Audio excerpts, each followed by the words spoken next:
কোনো প্রকার ক্রিম বা কনডেন্স মিল্ক ছাড়াই পাকা আমের আইসক্রিম। যারা ভাবছেন বাসায় ক্রিম নেই আইসক্রিম কিভাবে তৈরি করব, তাদের জন্য আমার আজকের এই রেসিপিটি।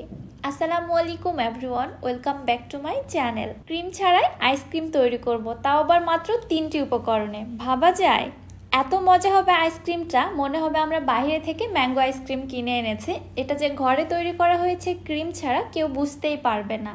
আইসক্রিম খেতে কে না পছন্দ করে, আবার তাও যদি হয় ফ্রেশ পাকা আমের স্বাদে। আর কোনো কথাই হবে না, রেসিপিটি দেখে নিন এবং বাসায় তৈরি করে ফেলুন একদমই ঝামেলা ছাড়া।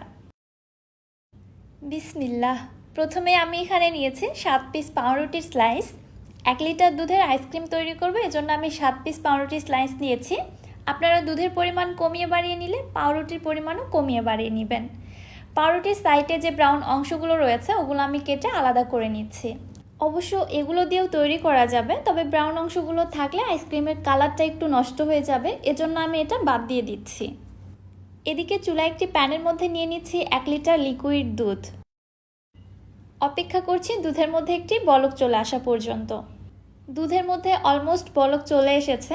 প্যানের তলা ঘেঁষে ঘেঁষে দুধটা এভাবে নেড়ে চেড়ে যেতে হবে, এছাড়া দুধের মিল্ক সলিডটা প্যানের তলায় লেগে যাবে। এবার এর মধ্যে দিয়ে দিচ্ছি পাউরুটির টুকরোগুলো।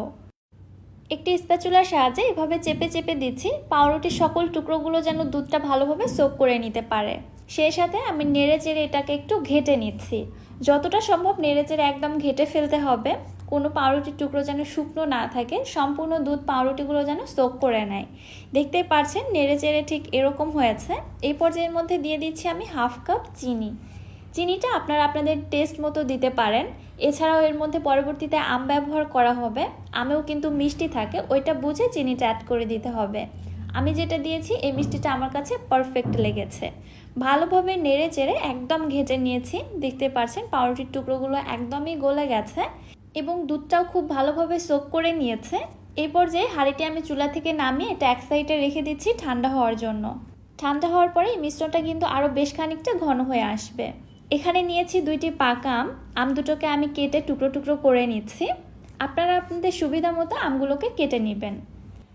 আচ্ছা, এখানে একটু বলে দেই, যে পরিমাণে আম এবং লিকুইড দুধ নেওয়া হয়েছে তার জন্য কিন্তু মিডিয়াম সাইজের 2টি আমই যথেষ্ট। এর থেকে বেশি আম এখানে দেওয়া যাবে না, তাহলে আইসক্রিমের টেক্সচারটা নষ্ট হয়ে যাবে। আমি আটির অংশটা বাদ দিয়ে রেখেছি। 2 সাইড থেকে যে আমের স্লাইসগুলো বের হয়েছে জাস্ট ওগুলোই আমি কেটে কেটে ছোট টুকরো করে নিচ্ছি।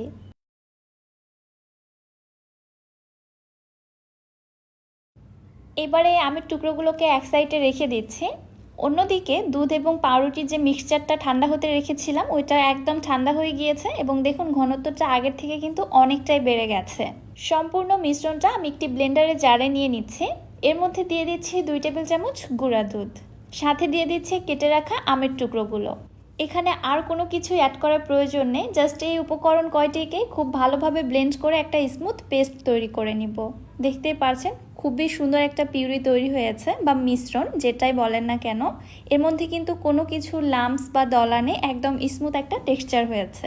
এবার এই মিশ্রণটিকে আমি অন্য একটি পাত্রের মধ্যে ট্রান্সফার করে নিচ্ছি, যে পাত্রের মধ্যে আমরা আইসক্রিমটা সেট করব আর কি। আমি একটি কাচের পাত্রে নিয়ে নিলাম, আপনারা যে কোনো বাটিতেও আইসক্রিমটা সেট করতে পারবেন। উপর থেকে দিয়ে দিচ্ছি কিছু আমের স্লাইস, আরও দিয়ে দিচ্ছি পেস্তা বাদাম কুচি, কাঠবাদাম কুচি আর কিছু কিশমিশ। আপনারা আপনাদের ইচ্ছে মতো এখানে যে কোনো ড্রাই ফ্রুটস অ্যাড করে দিতে পারেন। এবার একটি ঢাকনা দিয়ে ঢেকে আইসক্রিমটা সেট হওয়ার জন্য এটাকে ডিপ ফ্রিজে রেখে দিচ্ছি 3 থেকে 4 ঘন্টার জন্য। প্রায় 3-4 ঘন্টা পরে আমি বের করে নিয়ে চলে এসেছি। দেখতেই পাচ্ছেন খুবই সুন্দরভাবে আইসক্রিমটা সেট হয়েছে।